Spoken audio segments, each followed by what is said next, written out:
You're listening to the #1 podcast for nonprofit leaders, getting your nonprofit fully funded. This is the Fundraising Masterminds Podcast. What do you actually feel called to do? Most people don't feel called to just go to the office and turn on the computer and check their email and, all that stuff, right? So what is it that actually makes you get excited about what you do? Because people want to give to a big vision. They want to give to an organization that has a plan, has a strategy. Unfortunately, there's too many organizations out there that have no plan, have no vision. Their major goal is survival. And nobody wants to give to an organization that's just surviving. Welcome back to another episode here at the Fundraising Masterminds Podcast. My name is Jason Galasinski and my co-host Jim Dempsey. Hey, Jason. How are you today, Jim? Oh, I'm great. We got a great topic today. We're going to be talking about 5 mistakes that your nonprofit makes without realizing it. Yeah, I tell you, mistakes seem to be just, they pile up. And a lot of times people don't even know that they're happening, Jason. When those mistakes are being made. All of us just get so busy doing ministry that we tend to just pass over some important things. And we actually see this quite a bit in a lot of the organizations that come to us. Yes. And they don't even realize that they're making these mistakes. Well, they're having problems raising money and they don't know why. And it's because they're making these mistakes. Well, before we get into it, go ahead and hit that subscribe button on YouTube. And if you're listening to us on Spotify or Apple, you can subscribe there as well, because we have a lot of episodes coming. We usually do about 1 episode a week. And if you're a nonprofit leader, you're joining us for the first time, this is the podcast for you. So go ahead and hit that subscribe button. And let's get into the episode. So the first mistake that nonprofit leaders make, Jim, is that they don't have someone focused in on helping to direct the development or fundraising efforts. So when you say development, do you mean like coding on the computer? That's exactly what I mean. There's no one focused in on coding. Or did you mean like building, development of developing of buildings and housing and land development? Absolutely. Now, some people call it advancement. Do you like the word advancement? I hate the word advancement, to be honest with you. Why do you hate because that? It's focused towards higher education. And they tend to like it because it talks about advancing the cause. But I don't believe that it focuses more on the process and not the end results, which is developing long-term relationships with people. I'm not out to advance relationships with people. I'm out to develop relationships with people. So we even internally have some or parts of our ministry that use the term advancement, and I'm not a big fan of advancement. When we say that you don't have someone focused on development, what we mean is that essentially, you're busy doing your ministry, right? We see this. So some examples of this might be that you're a Christian school and you're just busy running the school. You've got classes, you've got students that you're grading, you've got all kinds of activities going on. To chapel, you're taking them to March for Life or taking them to missions efforts overseas, whatever it is. But you don't actually have someone focused on developing the funds for the organization. Right. And then all of a sudden, at some point, the rubber meets the road and all of a sudden it hits you. I don't have the money to finish the school year, or I can't accomplish those things that I need to accomplish until I've got money. And then all of a sudden, ministries panic and they start to do things that they shouldn't be doing. That's when they start doing car washes. They start doing bake sales. They start selling cookies. They start going door to door with things. All the things that they shouldn't be doing. Development is a long-term process, Jason. It is a cultivation effort, taking them through a journey with your ministry, a journey of getting to know you more and more, a period of lifting, winning, keeping, and lifting. And it's so important that you plan ahead for that. That's not a run as fast as you can, then hit a wall and decide that you need money and then do something. So we work with a lot of schools, right? What would you say is a common thing that schools need development for? I mean, like, don't the tuition pay for everything? Well, no. In fact, actually, one of the biggest things that are the ministries, the schools that we work with, is helping to make up the gap, what they call the gap between what actual expenses are and what tuition costs are. That is one of the biggest. Scholarships for individuals who can't even afford the tuition is a big element. Then you can also go on to expansion kind of efforts. If you want to build a chapel or build a science lab, or you want to music or a sports program, all those kinds of things need money, and that's what we're raising. So it's really important that you have someone that's focused on forward thinking, and really thinking about, well, how are we going to develop partners that are going to buy into the vision that we want to have? Right. I think a lot of times, honestly, why people don't have this is because they just don't have a vision. Like their vision is just surviving day to day, but they're not forward thinking. Yeah. Well, Jason, I've used marriage oftentimes to kind of talk about how similar it is to development. And it would be the equivalent of you just deciding through all your 20s and all the way into most of your 30s, and all of a sudden it occurs to you that, wow, I'm getting kind of old here, and I have not dated. I've got to, if I hope to have kids, I need to go ahead and start to process that. I've got to meet someone, developing a relationship with them. And it's waiting in the last minute and then all of a sudden expecting to walk out the door and ask someone to marry them. That's essentially what we're trying to do when we just do fundraising. And that's the last thing that we want to do. You've got to be thinking long-term. How do I develop a long-term relationship with someone that I can eventually date them, go through the courtship, and marry someone? Well, that leads us to mistake number 2 quite nicely, which is you are thinking about getting funds the wrong way. Right. Well, yeah, Jason, it's the old fundraising versus fundraising. Yeah. Or as I've talked about so often, it's transactional versus transformational.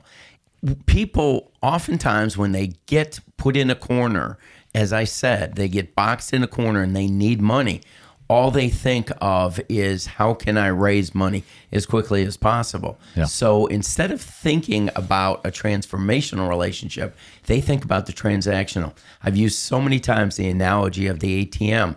An ATM isn't important until you need money. Then all of a sudden you scour the earth to find an ATM, you get your money, and then you don't worry about an ATM again. Right. That is the way that we tend to treat our partners. And they see that. They know that when we only care about them for their money. And that is one of the biggest mistakes that a lot of ministries make. There's a music school in our town that is actually quite loved and used by a lot of people.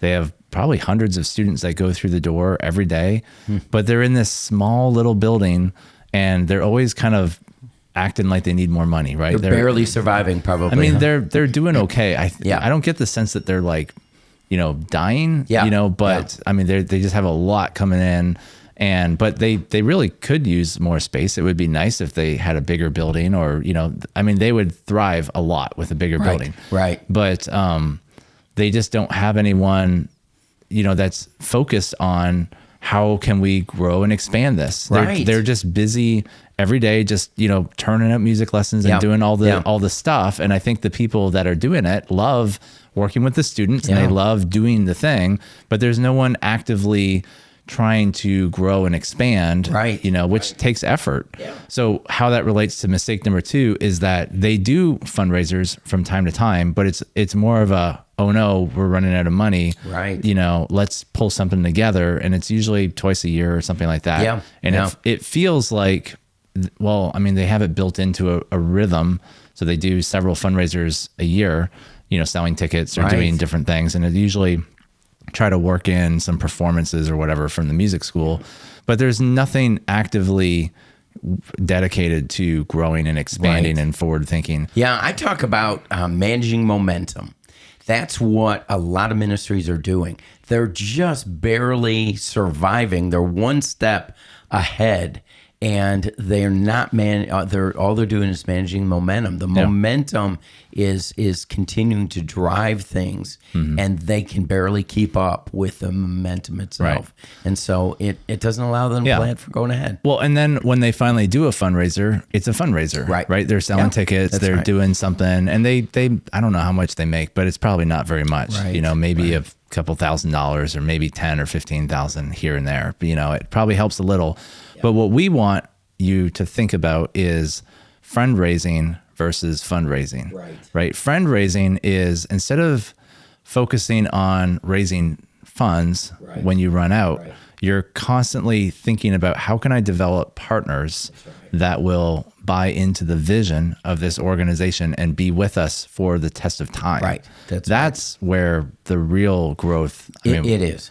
I mean, we've exponential. I mean, we're seeing people going through our programs raising 100,000, 200,000, 500,000, big numbers. But it's because they're focused on, well, number one, they've got someone actually doing development. But then number two, they're focused on building partners for their organization that are going to buy into the vision of their organization, rather than just, hey, let's do a fundraiser to fill in a little gap here and there. That's exactly right. Okay, so that leads me to the third mistake, which is that you're not actively looking for new partners. Now, this might be something where maybe you are doing some fundraisers, maybe you are doing a little bit of development. Like there's quite a few ministries that come to us who are kind of stuck, right? So I'm thinking of some pregnancy centers and some CEF chapters that we've worked with in the past, right? Where they're doing some kind of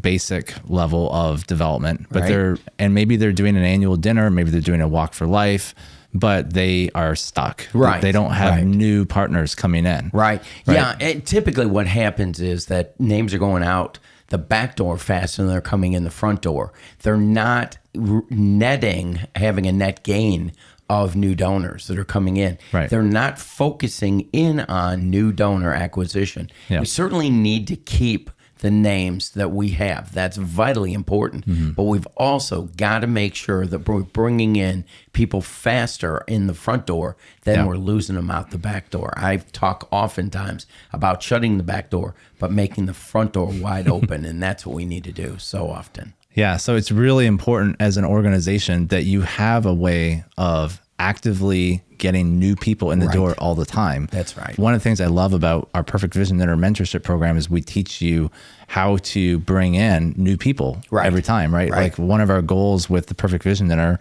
is that we're trying to get 50% new people in the room every single year. And oftentimes we can see as many as 60 and 70% of new people every year, but we love at least 50% of the people in the room. And so that's the goal of that particular program, is to win new partners to our cause. That's right. And if you don't have a way of winning new partners to your cause, you're making a big mistake. That's right. Because you could have someone dedicated to development and you could be doing fundraising. But if you're fundraising with old relationships, like I know there's a lot of CEF chapters that have a lot of great partners, and they've been supporting them for 50 years, but they've got no new partners. And how is that going to work, 10, 15 years from now?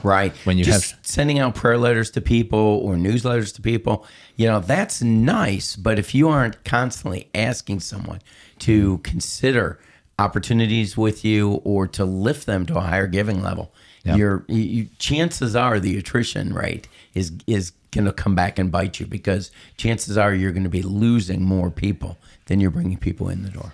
So maybe you do have someone focused on development. Maybe you are focused on fundraising, and maybe you are winning new people. Let's see if you're making mistake number 4, which is you are not cultivating relationships throughout the year. Absolutely. Now, so much of development is relationships. And so often what we do is we do an event like a walk, or we do an event like a dinner, and then it's exhausting, and we kind of get our fill of people, and we just think, okay, we got the funds, got that done with, don't need to do it again for a long time, and let's go back to our ministry, and then they go back and they just start getting busy with things. and they are not actively building relationships. Right. Year round. Right. And what happens is I see so often is that people get done with their dinner. They may do a thank you letter. They might also even make a thank you call. But then the partner doesn't hear from that ministry leader for 8 months until it's time to start recruiting for a table host. Yeah. And you feel used. You feel taken for granted. Yeah. Nobody wants that to happen. Right. One of the things I love about our Perfect Vision Dinner mentorship program is that we actually have an award. And when people raise $100,000, which is kind of our bare minimum, right? When you join the program, our goal is to teach you in a 21-week period how to plan and execute a vision dinner from start to finish, with the goal of raising at least $100,000. Right. Or if you're already past that, our goal is usually double what you're currently raising, because we believe that we've seen it time and time again that if you follow the recipe, it works. Right. But one of the things I love about it is after the Perfect Vision Dinner is over, after you've hit that target, we have another program that we don't talk about a lot on this podcast called the Winner's Circle. Absolutely. And the Winner's Circle is a 3-year program only available to our Perfect Vision Dinner graduates. You have to, it's by invitation only. Yep. And the only way you can be part of the program is by reaching certain levels. You have to have taken the Perfect Vision Dinner mentorship program, and you have to hit certain financial goals that are established out there. But one thing that I love about the Winner's Circle is that the whole point of it is to focus on how to develop those long-term relationships. So we focus a whole entire year on just building regular communication. So we take all your new partners, we put them into a strategic plan, and then we teach you how every month to be communicating and to be building strategic relationships. So we have a systematic way of making sure that you're building relationships with everybody that is important to your organization. And that is like super important that you're doing that, because that helps them to feel like they are engaged with you in the ministry. Right. That's what we want. We want them to not just give us money, we want them to partner with you in the organization. Absolutely. Yeah, that's great. So I love that. And if you're not actively building relationships, Jim, just for our listeners' perspective, like what do we mean by actively, consistently building relationships? Like what does that look like? Well, Jason, we've put together what we refer to as a 3-3-3 skip program. And it's talking about 3 letters, 3 phone calls, and 3 visits throughout an entire year. Mm-hmm. So it is proactively, not reactively, but proactively trying to look for ways to develop a relationship with someone. Mm-hmm. So some people prefer getting emails and getting letters from people. Some people prefer phone calls. Others prefer personal visits, sitting down with them and sharing those things with them. All those things will help you develop a long-term relationship with someone. Right. It ensures that you don't take it for granted, and it ensures that you focus in on proactively getting to know people better. Well, and we teach you all that in the Winner's Circle. And the thing that I love about our Winner's Circle program is that, so often people know the right thing to do, but we really hold you to actually getting it done. That's right. So that's the whole point of our programs, right? Is you could go to a webinar on a weekend and learn how to do a gala, or you could learn all the things you're supposed to do.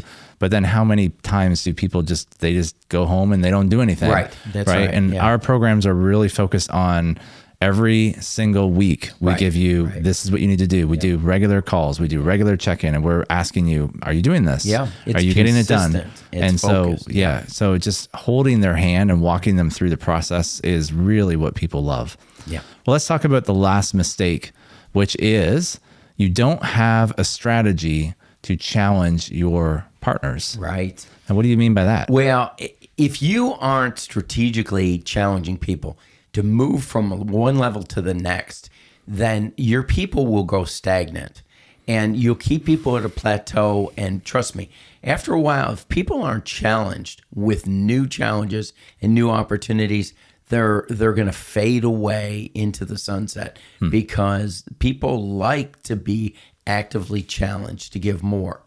And so if you aren't putting bigger and bigger challenges before people, they're not going to give. We know that so many of our large donors, our major donors, mega donors, ultra donors, all give because they are challenged to give to something that's bigger than what they would normally be involved in. It helps them to be part of something exciting that's making a difference in our world. So it's so critical. And too many organizations go 2, 3, 4, 5 years without challenging someone to give more. Yeah, it's actually almost like the opposite, where it's like, hey, this person's given $50 a month. I don't want to call them because if I call them, they might change their mind. Yeah, or they'll be like, oh yeah, I forgot I was giving you $50 a month. Let me cancel that. Yeah. How often does that happen? It doesn't, but in our minds though, we tend to think it will happen. Yeah, we kind of think like, oh, just leave them alone. Right. Like as long as they are fine, that they don't know and I don't know, and I don't want to remind them that.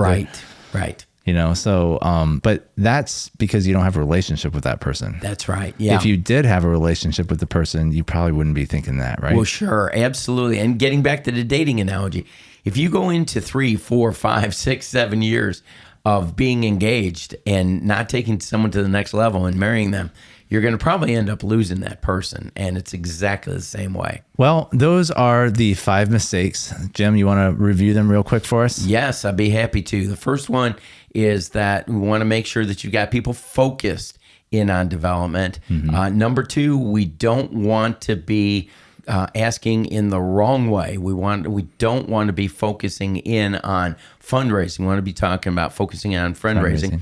We want to make sure that we are bringing in new donors all the time. Number 2, we want to make sure we are cultivating the people that we currently have. And lastly, number 5, we want to make sure that we are challenging people to higher levels of giving. Yeah. We actually kind of boil that down into 3 simple words to help you remember. We call it win, keep, and lift. Exactly. We want to be winning new partners to your cause. We want to be keeping them through cultivating relationships, and we want to be lifting them to higher levels of giving over time. Right. So that's really what you should be focused on as an organization. And if you're not actively doing that, then you probably are going to go flat, and you're probably going to whittle away over time. That's right. Because an organization that isn't growing is stagnant, and a stagnant organization will eventually fade. Right. And so we have to be really focused on the future, right? We have to, and that really starts with a vision. I'm very big into telling my kids, if you don't have a goal for this year, you're probably not going to get whatever you're planning to get done. Right. So it's like if you don't fail to plan, you plan to fail. Yeah. If you fail to plan, you plan to fail. Yeah. That's exactly right. And so many organizations, we just get stuck in the day-to-day. Right. And we don't take time to just sit and think about, well, where do I want to go? Right. So just a really good takeaway, if you haven't thought about this at all for your organization, is just take some time to, maybe find, a coffee house or just somewhere that's a different location. Maybe go to the library or something and just find a quiet place with a pen and paper and just ask yourself the question, what would be my dream vision for this organization in the next 5 years? Right. Like where, if God opened up a floodgates of money, if the right people just started donating all the money I needed. What would my school, what would my ministry, what would my youth effort look like in 5 years? Yeah. Like what do you actually feel called to do? Right. Like most people don't feel called to just go to the office and turn on the computer and check their email and, all that stuff, right? So like what is it that actually makes you get excited about what you do as an organization? And where do you actually want to go? What is the big vision you want to accomplish? And because people want to give to a big vision. They want to give to an organization that has a plan, has a strategy. Unfortunately, there's too many organizations out there that have no plan, have no vision. Their major goal is survival. They go paycheck to paycheck, don't really accomplish any major things. They might set a goal from here to there. Their pregnancy center, they saw 600 women last year. They might want to get to 650, or they might want to buy an ultrasound machine. But there's no big vision to purchasing another center, to, expanding their medical efforts, Right. going out to a local college or university and opening up a center nearby there. There's just so many things that they're not looking at. Yeah. And nobody wants to give to an organization that's just surviving. Right. Now, Jason, these 5 things, is there anything out there that could help accomplish and ensure that we don't make these 5 mistakes? There is actually. We offer a program called the Perfect Vision Dinner Mentorship Program. I've heard of that. And I mean, we talk about this a lot on the podcast, obviously, but it's actually, if you're listening to this and you're thinking, gee, I this all sounds great, but I just don't know where to start. The Perfect Vision Dinner Mentorship Program, seriously, is the place to start. Well, let's take them one at a time, Jason. How is that? Let's start with the first one. How does it keep your development efforts focused? Well, one of the things we do in the mentorship program is, well, first of all, it's a 21-week intense, I kind of refer to it as like a college program, right? So it's not like just a video course that we just, send you on your way and do it, and right? hope you do well. Right. No, so this is a mentorship program where you're joining a community of people. It's an intense 21 weeks where we walk you through the very, very beginning to the very, very end. And the goal is to bring you and your board and your team together and help you find and cultivate that bigger vision. Like what we were saying, you got to have a 5-year plan. Right. We always say, how do you eat an elephant one bite at a time? Absolutely. So the Perfect Vision Dinner, it gives you that ability to eat that elephant one bite at a time. Because you've got somebody who comes along, takes your hand, and walks you down the journey of accomplishing this so that you do have that perfect vision dinner, right? Right. So the goal of the mentorship program is to give you that vision, to give you some training on the fundraising model, Right. not the fundraising model. Right. We're going to work with your board to help them find the right people to come to this. Because I always say, we're not trying to get 300 of just anyone who can breathe, but Right. we're trying to get 300 of the right people in the right room with the right program, 2 hour and 15-minute program.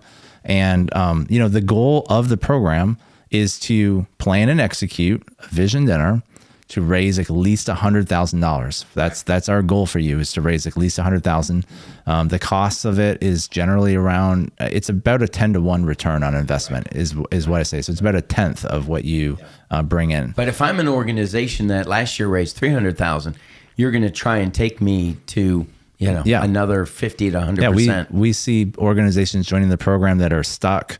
They're not bringing in new partners. So they're coming in and they're saying, well, we're trying this and we're trying that, but we're not getting any new people. How do we get new people? Right, so yeah. that's a big piece of what we do. So every element in here, the winning, the keeping, and the lifting, we have 3 programs to help you with that win, keep, and lift. So the Perfect Vision Dinner is what I call the winning program. Right. It helps, the focus of the Perfect Vision Dinner is to win new partners to your cause. Right. Right. 50 to 60% new people coming in the door who have never heard you before. And it's an annual event. So Right. we do it every year. So like the first year, you're going to get a bunch of new people in. And then we're going to put those kind of in our development system, which is the keeping. Right. We're going to teach you how to cultivate those relationships in the winner circle. Right. And so while you're going through that and building those relationships, we're going to do another vision dinner like the next year. Right. And so we're going to take some of the critical few of that one, and we're going to use those relationships to invite more people, and we're going to get 50% more. And so every year we keep growing and growing. It sounds like you're building an enterprise, Jason. Yeah, I mean, that's kind of the goal, right? Is to absolutely. To get you to the point where you're not surviving, but you're actually thriving. That takes effort to get there. It takes partners and resources, but it can be done. We've seen it over and over and over. In fact, there is one organization that you worked with.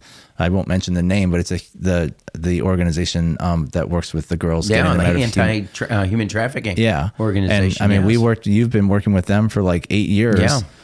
It started kind of small, right? With just a husband and wife, and we've built that up to the point where, like I always say, the first year, you raise like 100,000, then the next year you raise like 250, then we moved to 300, then 7 years later, They had an $800,000 goal. Yeah, right? with nearly 1,000 people in the room. Right. Exactly. So, I mean, that's how the Perfect Vision Dinner can really help you grow year over year. And if you implement everything that we're teaching in our programs, your organization can get to that point as well. Yeah. So if you're at a place where you are really wanting to take the next step and really get started and go to the next level, I would recommend that you check out the Perfect Vision Dinner Mentorship Program. There's a QR code on the screen that you can scan. You can also click the links in the description. But it's a great place to get started. We only offer the program twice a year. Okay. And it's an application only kind of thing. We get a lot of people applying now. It's quite a popular program. It's turned into our flagship program, and there's a lot of interest. And so I would recommend that you would check that out. There's a lot of videos and resources on our website that will give you the information for that. But if you're interested in joining that program, you can fill out the application. It's free to apply. And then we'll set up a call. We'll make sure that it's right for you. We always Jason, class sizes are limited, aren't they? Yeah, the space is limited. We only train a small amount of organizations every class. So get your application in, and hopefully we'll see you in on the next program. Yeah. Well, and this last year, I mean, it was amazing in 2024. Over $10 million was raised through the ministries that we helped. So $10 million went into the kingdom, which was so exciting. Yeah. And most people in the program got the Perfect Vision Dinner Award, which means they raised $100,000 or more. Or more. Yeah. We had some 700,000 or more. It is definitely possible. I would say probably 80 to 90% of the people that join our program hit the 100,000 mark. And the organizations that don't, that's usually because they're not taking the program very seriously. Yeah. Unfortunately. But fortunately, we don't have many of those, which is good. We don't. Well, if you're interested in that Perfect Vision Dinner Mentorship Program, we are 6 weeks away from the next one starting. I believe the next course starts May 5th in 2025. We do 2 a year. We usually do one at the beginning of May that takes us through to the end of September. And the goal of that is to do a dinner in October. And then we start another program end of October, and that takes us through to the end of March. And we usually are doing a bunch of dinners in April. For spring of 26 already. Yeah. Unbelievable. I know. Jason, last time I looked, a lot of the spaces were already taken. And so I think it's really important that people move quickly on this one. Yeah. So don't wait. It does take some time, to get your board on board. And, so get onto our website, check it out, fill out the application. Once you fill out the application, we will get in touch with you, make sure the program is right for you. So there's a whole process. And then, of course, we got to get the board involved and stuff like that. So it takes some time, but it's worth it. So get that process started as soon as you can. So if you like this podcast, remember to subscribe on YouTube. Also subscribe on Apple or Spotify if you're listening to us there. If you know any other nonprofit leaders who run organizations you think might benefit from this, they're just challenged with fundraising and struggling with the things we just talked about. Yeah, help them out by hitting that share button on YouTube or Spotify and just send them a quick text and say, hey, check out this podcast. I think you'll learn a lot. We'd really appreciate that. Jim, any final words that you'd like to say about this? No, I'd say, bottom line is that fundraising over fundraising and transformational over transactional, we've got to make sure that you focus in on the long term and not just the here and now. And that's what fundraising does. And so you want to make sure that you are looking for those long-term relationships. That's where the big money is going to end up coming from those long-term relationships. Well, there you have it from the man himself. Well, that's it for this episode. We'll see you in the next one. Take care.